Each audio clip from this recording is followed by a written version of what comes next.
Good day, everybody. Thank you very much for joining us for our presentation today on the new features in FLAC3D version 9. My name is David Dugagne, and I'll be hosting. And today our main presenters are Zhao Cheng, who is our product manager for FLAC3D, and Jim Hazard, who is our software manager. So we are taking questions today, and if you could enter your questions in the dialog shown here in yellow, just take them in, hit send, and at the end of the presentation, we will take up any questions that you might have. Okay, this is Jim. Thanks everybody for joining, and welcome to the FLAC3D version 9 webinar. This is just an outline of what we're going to talk about, the main features that we're going to hit upon. So starting from the top left, seriously faster. We do strive continually to make things faster and improve the performance. We'll talk a little bit about that. We've also managed to speed up some of the dynamic analysis. A couple of new features, zone joints. I'll talk about that towards the end. Nonlinear structures, and by structures I mean liners and shells and beams and piles. Now we'll talk about the new and improved constitutive models and the improved user interface. And then, as always, we like to emphasize the power and flexibility of FLAC3D through the scripting and command-driven interface that allows you to do, very interesting things. But we'll talk a little bit about that as well. So the first point here is about the faster. And again, we're always trying to make things faster and improve the performance. The subcategories here are improving static and dynamic analyses, speeding up the fluid and thermal calculations. We have a new type of damping for dynamics, which helps speed things up a lot. Some speed ups in the plotting and some of the other commands that were not previously multi-threaded that now are. And also some speed ups in the save and restore and in the fish. So we'll just dig into the details a little bit more here. So the main thing here is the performance in general. We've done some optimization of the way that the cycling works, and we're able to speed up the convergence to a solution quite significantly. So if you're running a static analysis, you can get to the steady state solution roughly 2 to 3 times faster than you used to be able to in version 7. This is obviously model dependent, but we've run a lot of real world models and found that you can hit the convergence and reach the solved state in general 2 to 3 times faster than you used to be able to, and this is significant. The same sort of logic was used to speed up to increase the dynamic time step. And so again, if you're trying to solve to a given dynamic time, you can get there 2 to 3 times faster because the time step is now larger. So that's just the general mechanical calculations. We've also been working on speeding up the fluid and the thermal calculations. And the main strategy here was to introduce better implicit solvers. You may or may not know there has always been an implicit solver built into FLAC3D for fluid and thermal. That solver didn't actually work particularly well. And so we've introduced a new or several different types of new implicit solvers. And these go significantly faster than the previous one that we had here. So this is an example, a thermal example, and this is a nuclear waste type of problem. And so when they do these types of problems, they're often looking at very long time scales. In this particular case, up to 10,000 years. And so you can imagine running this explicitly with a small time step would take basically forever. And so being able to slot in this new implicit solver is a significant saving. So you can see in version 7, this would have taken you 43 hours, and in version 9, this takes you approximately 25 minutes. This was a temperature example. We've also put in the new implicit solvers for fluid flow. Currently, it's only working for saturated fluid flow, but we're very close to having it working for partially saturated fluid flow too, and I'll talk about that a bit at the end. There's also been some improvements in the plotting. The ability to plot groups with the zones is way faster than it used to be. Some of the commands that were not previously multi-threaded now are. So So you can see some speed ups, again, not related to the calculations, but even just in executing some of these commands.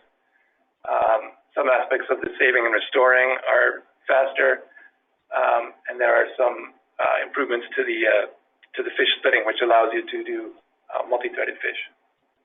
For dynamic analysis, as I mentioned, we changed the underlying logic a little bit so that you can have larger time steps. And so this is one thing that will speed up a dynamic analysis. We've also added a new type of damping. So for those of you that do dynamic analyses, you will know that if you use Rayleigh damping, this can significantly decrease your time step and slow down your simulation. With this new type of Maxwell damping, it provides the same sort of functionality without decreasing your time step. And so in this case, depending on how much damping you need, you can get very significant speed ups by using this Maxwell damping instead of Rayleigh damping. And now I think it's time for Zell to talk about the details here. Just before we do that, we're going to ask everybody to participate in a couple of polls. So first up, we're going to ask you if you could please select all that apply. Of which of the following industries best describe your background? So we'll just let that go for a little bit.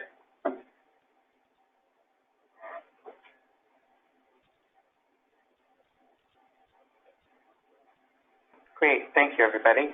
So I'm going to close this poll, and we're going to ask you now what your background is or experience using FLAC3D. And if you select one of these, just to give us a little bit of background about your background.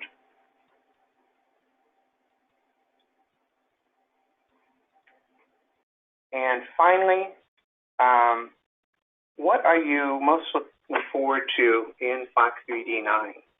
If you could select one of the following.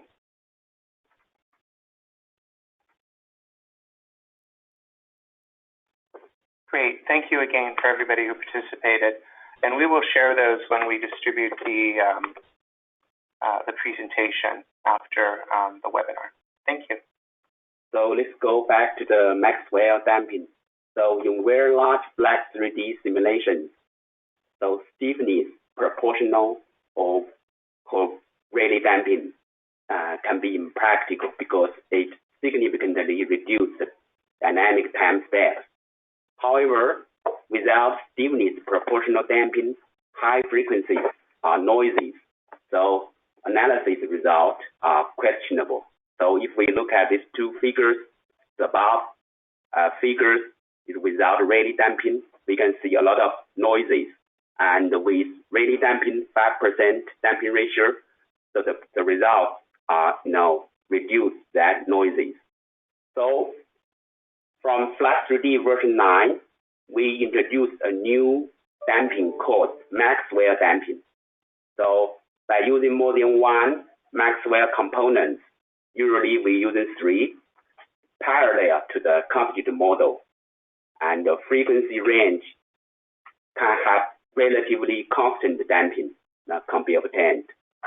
So if we look at this figure, we have 3 dashed lines. Each dashed line is an individual Maxwell component.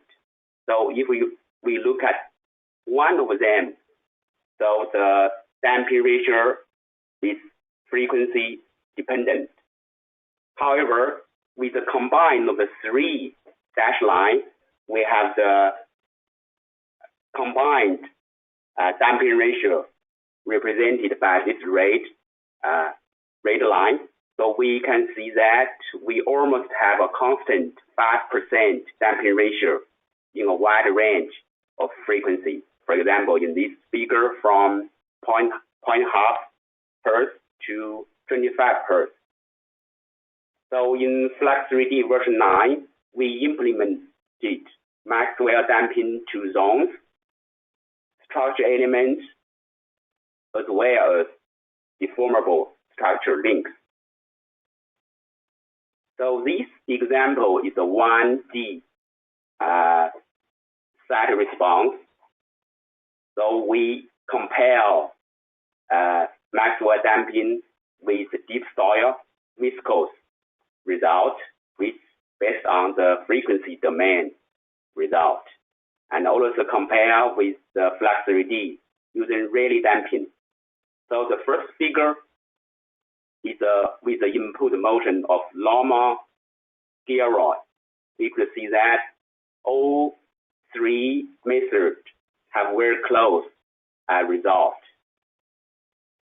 And however, if the input motion is non-Harney motion, this motion has more high frequency content. We can see that FLAC3D Maxwell damping actually is closer to the deep soil viscose because Rayleigh damping was overly damped at high frequency range. So generally, in FLAC3D, it's very easy to input the Maxwell damping. We just using this command, for example, zone dynamic damping Maxwell and 3 parameters. These parameters we already calibrate for you, so you can only choose which your target damping ratio. So generally, the response performance of Maxwell damping is as well as Rayleigh damping. However, it overcomes Rayleigh damping's shortcomings, that is, dramatically reduced time step and overly damped for high frequency. And Maxwell damping have no these shortcomings.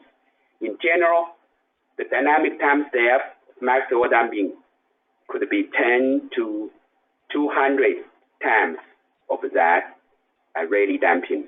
For example, for some large soil structure interaction dynamic analysis, and the time required wants to be 2 months. Right now, using Maxwell damping, this can be finished in less than 10 hours. That's huge progress. Okay, next I will talk about some new and improved Constitutive models in FLAC3D. So in version 9, we have improved plastic hardening model and improved Ubiquitous-Anisotropic model. We added 3 new Constitutive models, that is Columnar-Basalt, or sometimes we call COMBA model, and also plastic damage concrete model, and vomithesis model with kinematic hardening. So far, FLAC3D version 9 has 38 mechanical Constitutive models, including 11 creep models and many user-defined models. So first, we talk about the plastic hardening model improvement. In version 7, the algorithm was based on Band's 2007 algorithm on small strain hysterical loop. For this algorithm has such shortcomings because it has overshooting for nested hysterical loops, and we thus add a note in the documentation say that this model may be not used for dynamic analysis. However, in version 7, we updated the small strain hysterical loop using a new brick algorithm. So using this algorithm, we remove that shortcomings, and we will show some examples later. So this update enables plastic hardening with small strain FLAC, a more practical dynamic model. So here example to compare the old algorithm and the new algorithm. Let's check the bottom 2 figures with assumed figures. So the blue line is a monotonic loading path, and the red line is monotonic loading first, and then unloading, and then reloading. During the reloading, we have a very small unloading and reloading. The problem of the old algorithm is that when the hysterical loops, back to the monotonic path, actually it's not, reach the original unloading point. So if we look at the new algorithm, and then the nested hysterical loops, can be simulated perfectly. Here is another example to compare the old and the new algorithm. So this, again, the 1D set response, dynamic analysis. So if we check the bottom two figures, which is a shear strain versus shear strain figures. So with old algorithm, it's not quite good, to simulate the nested hysteric loops. And if we check the upper two figures, that is acceleration history at the surface. We can see that the maximum acceleration is quite different, between the old and the new algorithm. The difference could be 25%. So the next improvement is the Ubiquitous-Anisotropic model. So in version 7, this model only has matrix anisotropic elasticity. And from version 9, this model include both anisotropic elasticity and more Coulomb law to the matrix. So this model is suitable for the cross elasticity material shows, for example, in this figure. And then we do some verification for this Ubiquitous-Anisotropic model. So we do the verification by degenerate this model. For example, the first figure to the anisotropic elasticity by input a very large cohesion to the matrix and a very large cohesion to the joint also. So generally, this model will be generated to anisotropic elasticity. And then, so we can compare the result to the analytical result. Okay, that's perfectly matched. And the second figure is degenerated this model to ubiquitous joint, and then we can have some verification, and then so on and so forth. Okay, let's now talk about the new constant models in FLAC3D version 9. The first is a Columnar-Basalt model. So this model can deal with up to 4 arbitrary orientations of weakness, or sometimes we call ubiquitous joint. So this model has anisotropic elasticity matrix, and also for the strain hardening, softening, more Coulomb envelope, and tension cutoff for the matrix, and also strain hardening, softening for the joint, and also have a amplification factor can be applied to the joint dilation that depends on the angle between set direction. And very important, this model also has creep options on weak planes. So this model can be used for multi-jointed rock mass. For example, the Columnar-Basalt showed in the figures, in this slide. So this example application of this model to the tunnel excavation.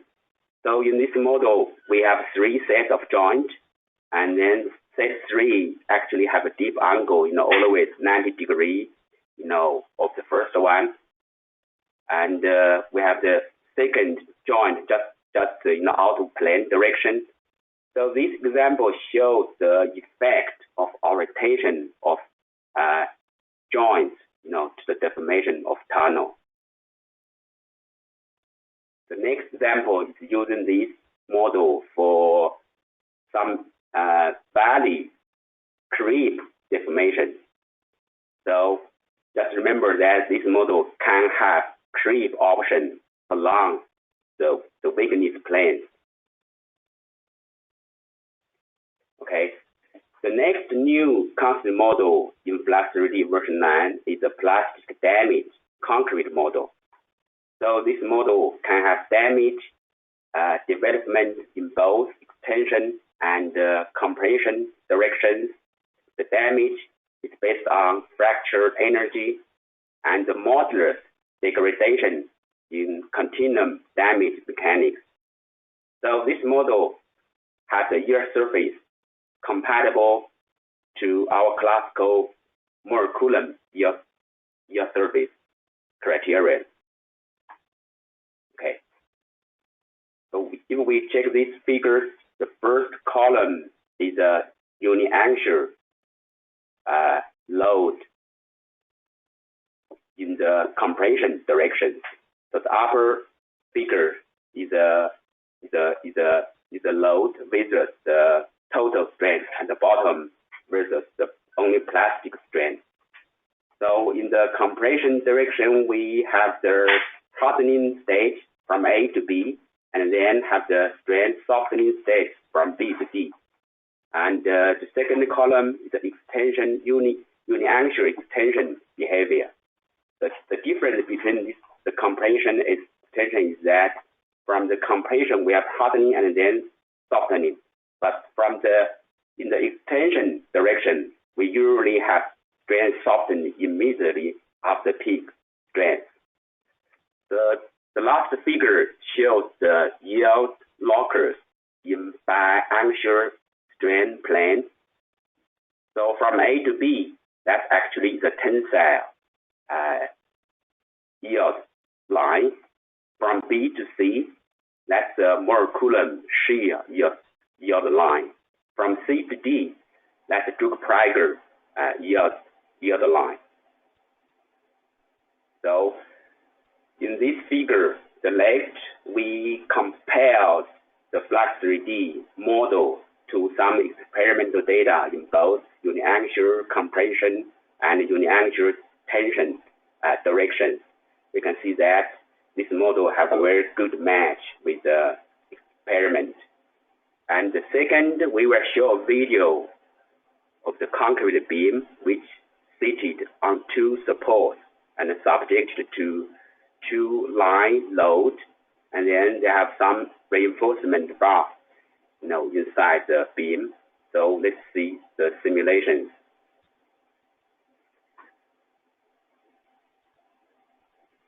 So we can see some crack develop at the bottom of the beam, and then the crack can linked from the support to the load position. Okay, this is the concrete model. Next, we are talking about the von Mises model. Generally, in FLAC3D, we deal with the geomaterial. That's generally the soil and rock. But however, in mining and geotech engineering, we still have some mental structures. For example, this shear pile. So I think it's necessary to add a separate von Mises model with optional kinematic hardening. So for this model implementation, actually we will use this model for the nonlinear structures. Jim will talk about this nonlinear structure right now. Yeah. Okay, so thanks for the introduction here. One of the big new features in FLAC3D version 9 is these nonlinear structures. And again, by structures, I mean shells, plates, liners, beams, piles, and so on. And by nonlinear, I mean instead of them being perfectly elastic, they now have the ability to elastic and fail, which is something in general we were not able to do in version 7. And so what we have is at the moment we have three different possible constitutive models for these elements. So instead of just being elastic like they were in the past, you could make them von Mises, as just discussed, Moore Coulomb, or Moore Coulomb with strain softening. And then by using these different constitutive models, relevant quantities are calculated at integration points, and so then you can get a sort of distribution of stresses and so on across the elements. So here's just an example of what that might look like. The beam elements are on the left. They could have rectangular or circular cross-section, and these red squares are showing you the integration points. The user has the ability to set the number of integration points, and obviously the more points you put in, the more accurate your solution, and also the more points you put in, the slower it's going to go. So as always, it's a balance between accuracy and speed. But I think the default is something like shown in this picture here. You can get a pretty accurate plastic behavior for these beams. And then the shell element on the right here, those are generally 3-noded triangles, and then with some nominal thickness. And so then we actually have some number of integration points through the thickness and also along the triangle. So I think in this case, the default here is actually 9 integration points. Okay. So then it's just a couple of simple examples. This is a beam element. It's a rectangular cross-section on the left and a circular cross-section on the right, subjected to a 3-point bending test. What you can see is the force initially increases elastically, and we're showing the deformation on the x-axis here, and then eventually you get to the point where some of these Gauss points start to yield, and so you can see the curvature there as it sort of tends towards something that becomes eventually perfectly plastic, and then you get the formation of this plastic hinge, and it can no longer support any more load. Now, if you've used these kind of things before in version 7, you'll know that it was possible to simulate a plastic hinge. What's different about this is that you have this more sort of distributed failure. So you can see in the plot of the beam itself, there's parts that are never yielded, parts that are partially yielded, and parts that are fully yielded. And so instead of just the quick formation of this plastic hinge, you have a more distributed failure pattern, which is more realistic. For the shell elements, it gets even more interesting because there was no concept of a plastic hinge for these shell elements. And so adding this plasticity is really a big step forward for us. And so here's just another example. This is a square plate supported at the edges, some pressure applied to it. So yeah, let's hit the movie here. So again, it starts out behaving elastically. And then again, what you can see is this sort of gradual accumulation of failure here. So the red is sort of partially yielded elements, and the purple is the sort of fully yielded elements. And so you can see how it sort of becomes a kind of gradual failure, and then eventually the whole thing goes plastic so that it can't support any more load. So you can do some really interesting problems with these new nonlinear elements. And then here's a more realistic example. This actually combines a couple of the things we've talked about already. This is a model of the base of a wind turbine. It's using the concrete model that we talked about, and also has a whole bunch of reinforcing bars in it that are simulated with these nonlinear beams that we just talked about. So this encompasses a couple of the new features that we've been talking about. It was a very interesting model. They subjected this base to various stresses to simulate the effect of the wind turbine sitting on top. And what you can see here in the right-hand plot is a plot of the strains that occur after some set of stresses have been applied. And so you can see this sort of crack-like behavior. You know, those blue lines are showing you where there's very high strains, and it's looking like cracks are forming in this reinforced concrete material. And so this is the kind of stuff you can now do in version 9 that we could not do previously in version 7. So let's talk about the new user interface. The most apparent change in FLAC3D version 9 is a new user interface. So we reorganized the user interface to make it more flexible. So in these new versions, we can split new windows. I will show this later. So generally from this slide, we have 7 areas. So number 1, main menu. Number 2, project pane. And number 3, command console. And then number 4, content workspace. So in this workspace, we can split different windows, you know, horizontally or vertically. Okay, and then number 5, toolers and help panel. And number 6, layout toggles to hide. And number 7, status bar. And we have some many plot items improvement. For example, we have the user-defined contour ramp, so we can specify different formats and precision of the contour legend. So we can swap axis for table and profile chart. So we have options to add minor grid lines to charts. We have improved log scale for charts, and we have option to omit past dates when plotting yield dates. And we add a lot of more contours or histories. For example, contours of factor safety showed in this slide, and others, for example, structure node acceleration. So we have improved sketch. So from FLAC3D version 9, we rename extrusion in FLAC3D version 7, and right now we name it to sketch because we have FLAC3D and FLAC2D. We try to avoid the confusing. So in this sketch, we have ruler and background grid. We have slope and tunnel wizard, and we can revolve a 2D sketch along a vertical or horizontal axis. And most important, we can extrude the sketch along a curved path. I will show examples later. And in FLAC3D version 9, we added the material dialog, so we can define and interactively specify material properties and create and then import, export material properties in a built-in property database. So let's open FLAC3D example first. I just opened a tailing dam project. So this is a new user interface.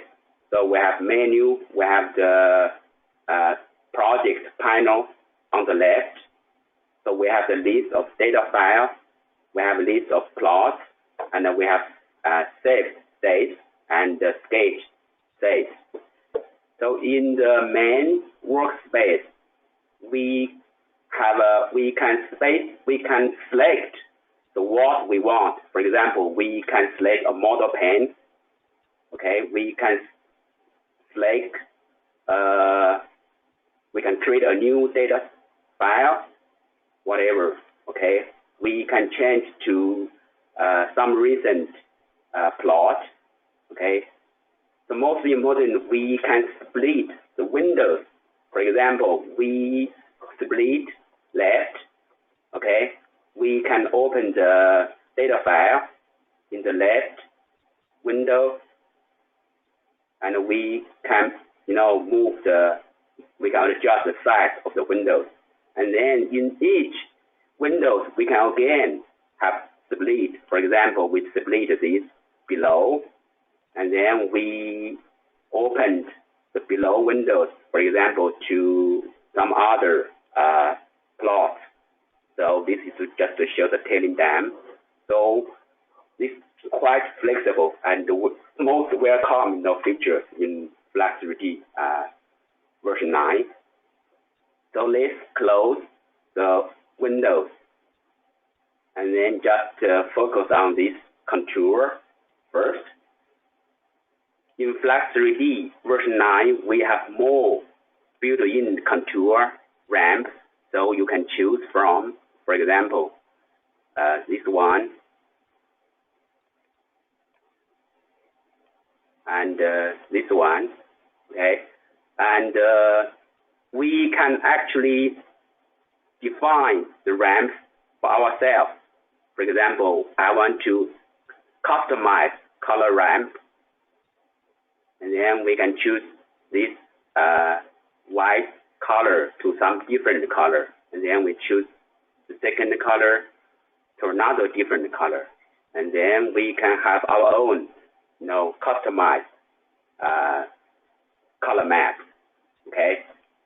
The second improvement is to the legend of the contour.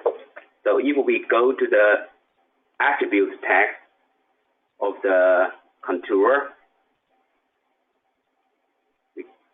we go to the legend, we go to the contour.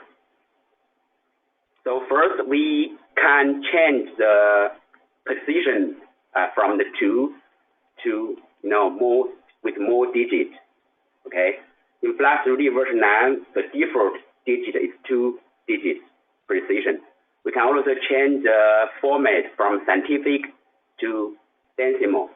For example, this one, okay? And the next features, we opened another project file. For example, this 1D consolidation examples. So for these examples, we have the consolidation simulation with soft soil model and a soft soil creep model. So we compare the different results between with or without creep. So, but for here, I want to show that, for these figures, we have the exact pressure with the depth. Some visitors want to say that, depth should be vertical. So how can we do that? In version 9, it's just one click.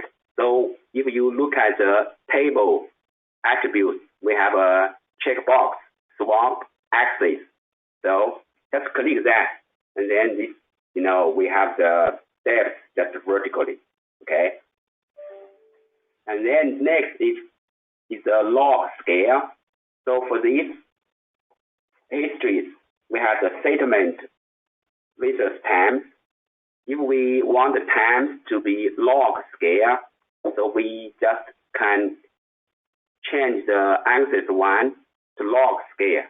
So we can see that this, apparently is a log scale because it's not uniform, okay?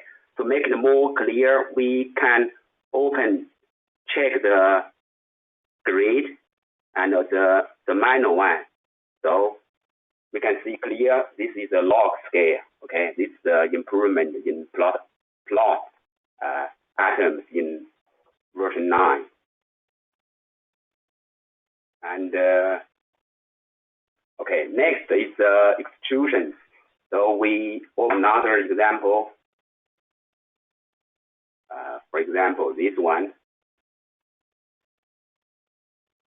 If we go to the new sketch state, we input a name A. So we can see that we have some rulers and background grid. We introduce some wizard on tunnel and slope wizard. For example, for slope wizard, we can have some different simple slope and bench slope, and let's using this bench one to show examples. So right now we have the bench, okay?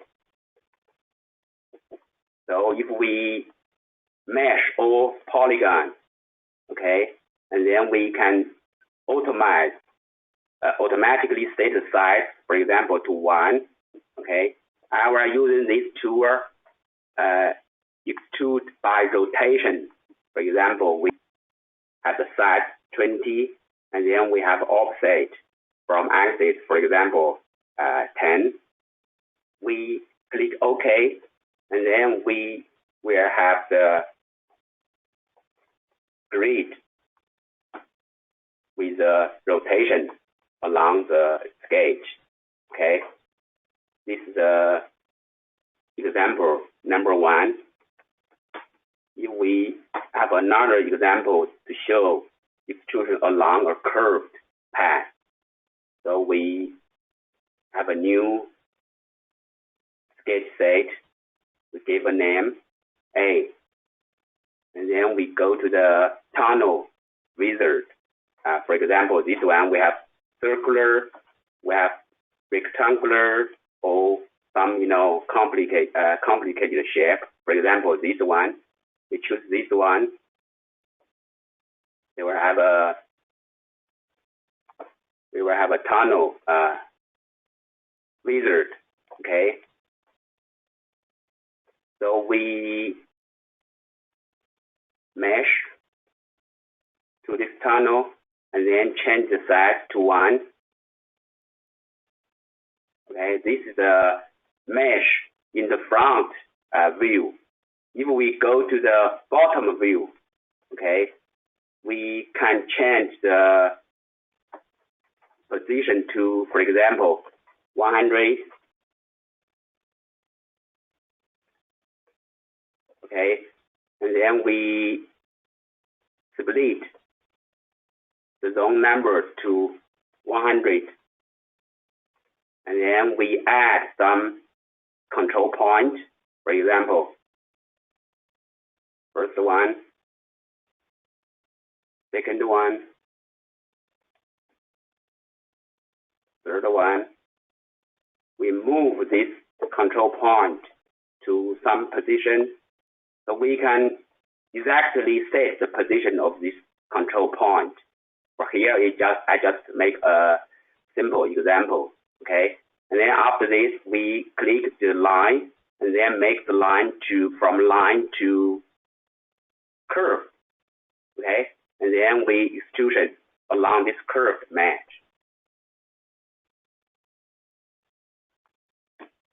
So this is a curved tunnel, okay?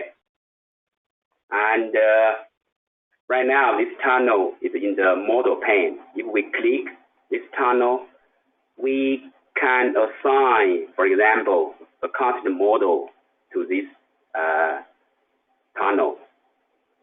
For example, we assign a Multithreaded model, okay? And then we can have some information in the console, okay? Next, we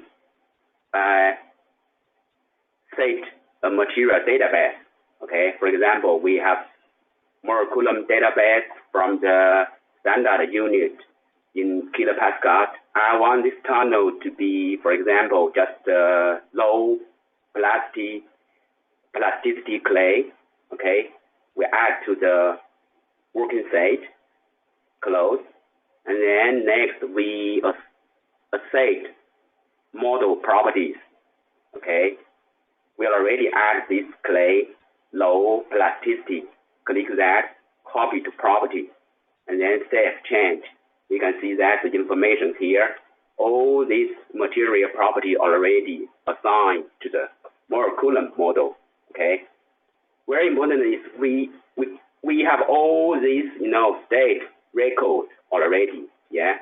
We can copy this record, for example, to a data file, and then we create a new model data file, for example, this one. Then we add a new line, model new, and then copy that, operations. So we can duplicate what we did, in the sketch pane. So you can see we created this curved tunnel. Okay, this is my demonstration for the new user interface, plot atom, curve sketch, and material database. So let's go back to the PowerPoint.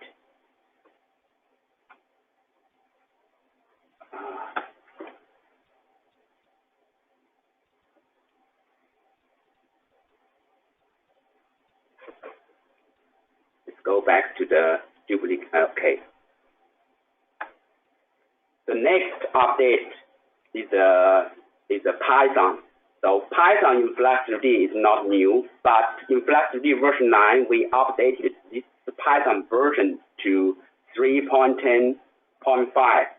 We have a lot of included Python libraries. So with the Python libraries, it's super easy for FLAC3D to do parametric study. For example, in these examples, we have the dictionary in Python. We have some pairs of the relative density and CSR. We have 3 sets of them, yeah. And then we're using these 2 lines to convert the Python variables to fish variables. And then we call common data file, cyclic, ungrained, direct, simple shear. So we can do this, parametric study for many cases. Just one click to run. Okay, and we also can using Python library to post-processing the figures. Okay, I will show a simple examples. So if we open a project file called cyclic on drain. So this is just very simple Python master file. So if we run this, we will have 3 cases, all together. So we can see the first, the relative density of 30% with the cyclic response using the P2P sand model. Okay.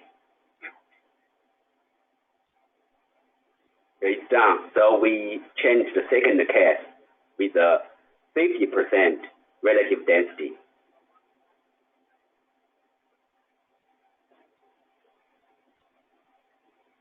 So the first figure is a shear strain versus shear strength. The second is a shear stress versus effective pressure. Okay, if the last case is with a 30% relative density.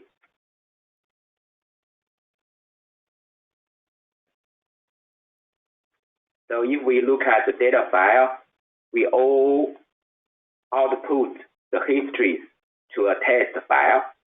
So without using the test file, go to the Python to post-processing the figures.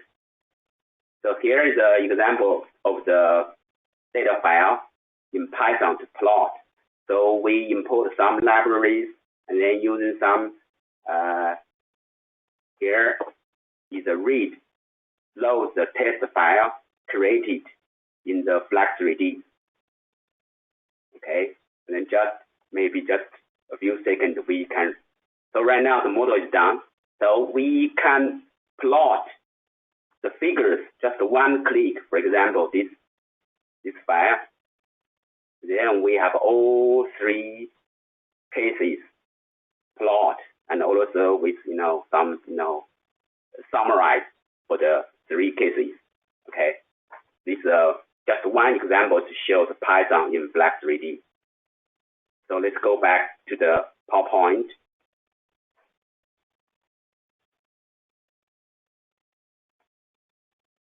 So this is not new again in version 9, but it's our first time to have detailed documentation on the speed on multithreaded fish. So we compare different methods, for example, loop, while, for each, and the splitting and the operators. So we can see that using the splitting and operators, it's much faster. So we recommend in version 9 using fish splitting and fish operator as soon as possible as you can. So we again in version 9 we have one more option for Timoshenko beams. So we have the option to show the beams is based on the Euler-Bernoulli beam theory or Timoshenko beam theory. So for Timoshenko beam theory actually is considered a short and a thick and a beam. And for classical, it's considered a long and a thin beam. And in FLAC3D version 9, we added another damping model called Ramberg-Osgood Hysteretic damping. So the drawback of the current constant model and Hysteretic damping, the problem is that the damping at a high shear strain is close to 2 over pi.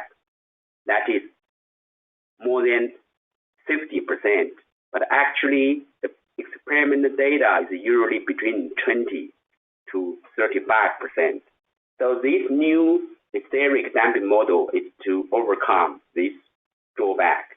For example, there is a simulation using Ramberg-Osgood model. So we can see that the damping ratio at a high strain is very close to the experimental data, and similar for the G over G max curve, that's very close to the experimental data. So let's now switch to Jim on the long joint. Okay, we're getting near the end here. I've got 2 more features to talk briefly about. first one is something new that I've put into FLAC3D 9, and we're calling this zone joints. And what this is an alternative to the existing FLAC3D interfaces. So for those of you that are modeling rocks, and you're trying to simulate faults or joints or discontinuities, you may have used the interfaces before. This is essentially a new, more accurate formulation. As you may be aware, the interfaces that exist in FLAC3D 7 are one-sided. The new formulation is essentially two-sided interfaces, so you have a true contact between the two sides of the discontinuity. And the reason this is useful is when it comes to where you have multiple intersecting joints. The two-sided interfaces give you a more robust and more accurate representation of what's happening where you have those intersections. This is relatively new functionality for us. Right now, it's only working in small strain. Our plan is definitely to roll this out to large strain at some point in the future. Our goal here is also to make it as seamless as possible for people that are using interfaces. So the way to use these things is essentially exactly the same as you would do with interfaces. You just use keyword zone joint instead of zone interface. You can build these things from griddle models. You can build these things by separating groups in FLAC3D exactly like you would do with interfaces. So the next slide, this just shows a simple example. This is actually a model of an open pit constructed with griddle. There is material there in the open pit that I cut away just so you could visualize the joints better. So you can see the expression of the joints on the surface on the top plot, and then you can see the joints themselves in the bottom plot. And these are colored by friction. So there's one weak joint with a friction angle of like 20 degrees, and then some other intersecting joints with a friction angle of 30 degrees.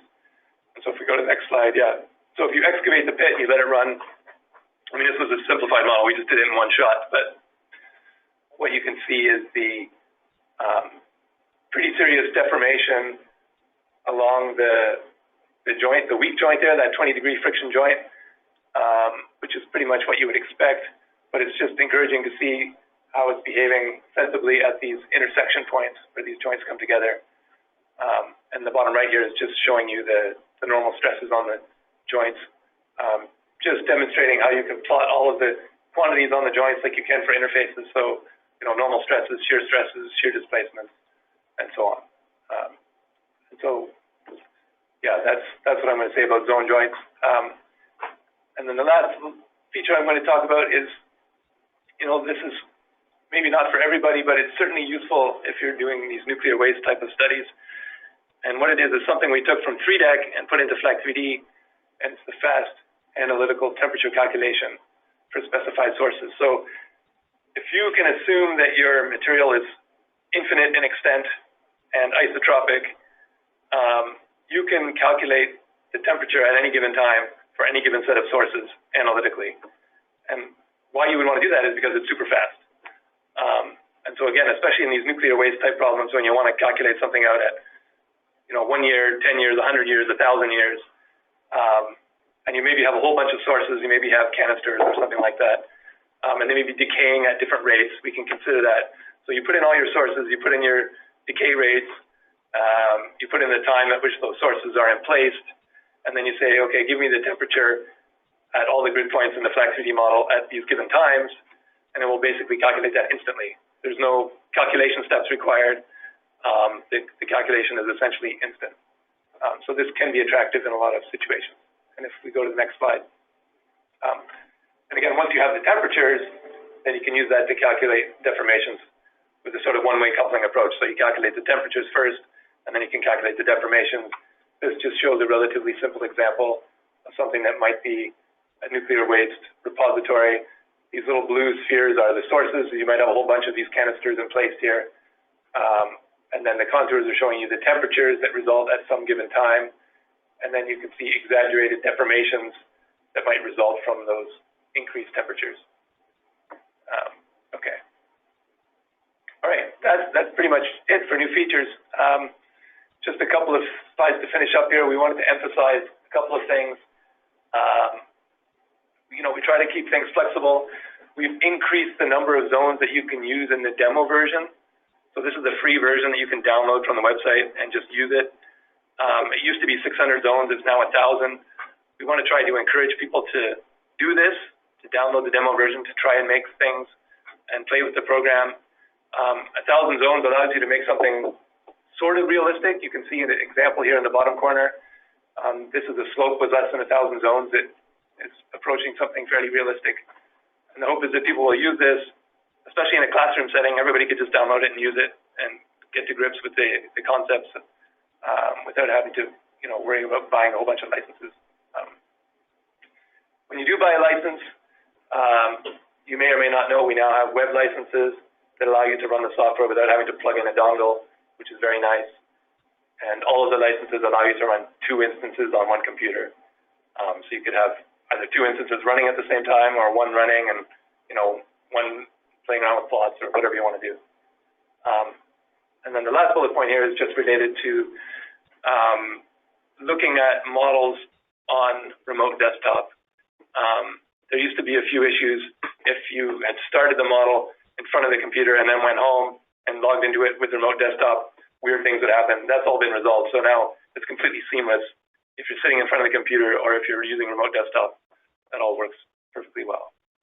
And then I think this is the last slide. Just something about what's coming soon. So I mentioned before that the implicit fluid solver is only working for fully saturated fluid. We actually do have it working for partially saturated fluid. We just have to roll that out. And as part of that development effort, we also simplified and tried to make it easier for people to do these types of fluid flow simulations. So the whole sort of fluid flow logic has been overhauled somewhat to make life easier for people. They're trying to do these fluid-only simulations and also coupled simulations.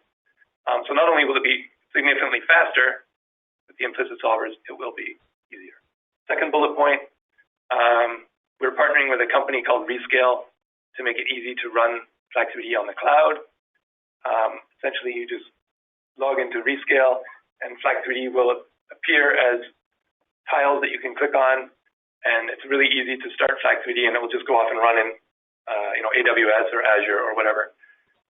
These are actually running on Linux, and the reason you would want to do that is because it's significantly cheaper than running on Windows. There's really no difference between the Linux and the Windows. You can even take a Linux save file and restore it in Windows and look at it. So the attractive proposition here is that you could run a bunch of things on the cloud and then take those save files and look at them on your home computer on Windows if you prefer to do that. And then the last thing to mention, you may or may not be aware that we've been working on a 2D version of FLAC3D. It's actually out there already in a pre-release form, so a public beta. You can get it now. The actual official release will be in June.